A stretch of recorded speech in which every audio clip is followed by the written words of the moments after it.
টানা এক সপ্তাহের অতি বর্ষণ আর পাহাড়ি ঢলে ভয়াবহ রূপ নিয়েছে চট্টগ্রামের বন্যা পরিস্থিতি। জেলার সাতকানিয়া, লোহাগড়া, বাঁশখালী ও চন্দনাইশের বিস্তীর্ণ জনপদ এখনও পানির নিচে। শনিবার বৃষ্টি কিছুটা কমলেও রোববার সকাল থেকে আবারও শুরু হয়েছে ভারী বর্ষণ, আর তাতে নতুন করে বেড়েছে দুর্গত মানুষের সংখ্যা। প্রশাসনের তথ্য বলছে, এই 4 উপজেলায় অন্তত 8 লাখ মানুষ পানিবন্দী হয়ে মানবেতর জীবনযাপন করছেন। ঘরবাড়ি, সড়ক, শিক্ষা প্রতিষ্ঠান, ফসলি জমি সবই এখন বন্যার পানিতে তলিয়ে গেছে। সবচেয়ে ভয়াবহ পরিস্থিতি সাতকানিয়ায়।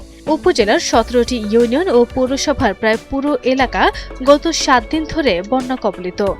সাঙ্গু নদীর পানি এখনও বিপদসীমার 19 সেন্টিমিটার ওপর দিয়ে প্রবাহিত হচ্ছে। ফলে কোরানীঘাট বান্দরবান মহাসড়কের বিভিন্ন অংশ পানির নিচে তলিয়ে আছে।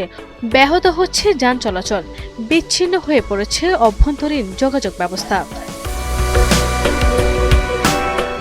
লোহাগড়ার অবস্থা খুব একটা ভিন্ন নয়। সদর, আধুনগর, বড়হাতিয়া ও আমিরাবাদ ইউনিয়নের অধিকাংশ এলাকা এখনও প্লাবিত।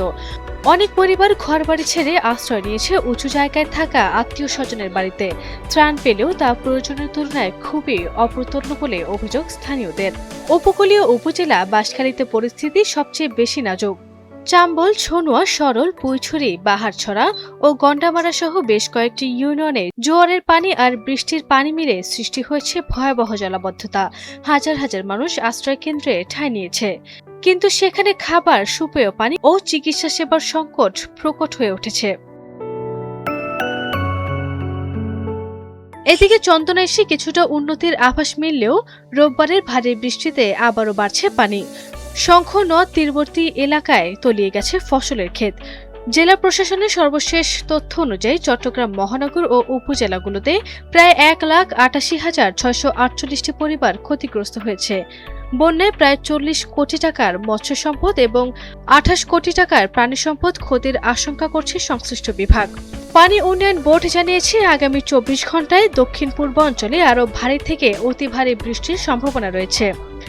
আবহাওয়া অফিসের তথ্যমতে গত 24 ঘন্টায় চট্টগ্রামে রেকর্ড করা হয়েছে 142.7 মিলিমিটার বৃষ্টিপাত।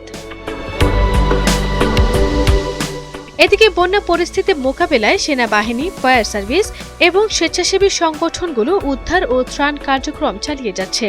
প্রশাসনের দাবি, পর্যাপ্ত ত্রাণ ও নগদ অর্থ প্রস্তুত রাখা হয়েছে। বৃষ্টি যেন থামছেই না, আর সেই সঙ্গে বাড়ছে দুর্গত মানুষের দীর্ঘশ্বাস। এখন তাদের একটাই অপেক্ষা, কবে নামবে পানি আর কবে ফিরবে তাদের স্বাভাবিক জীবন। আরবি ইসলাম হিমু, এনটিভি অনলাইন।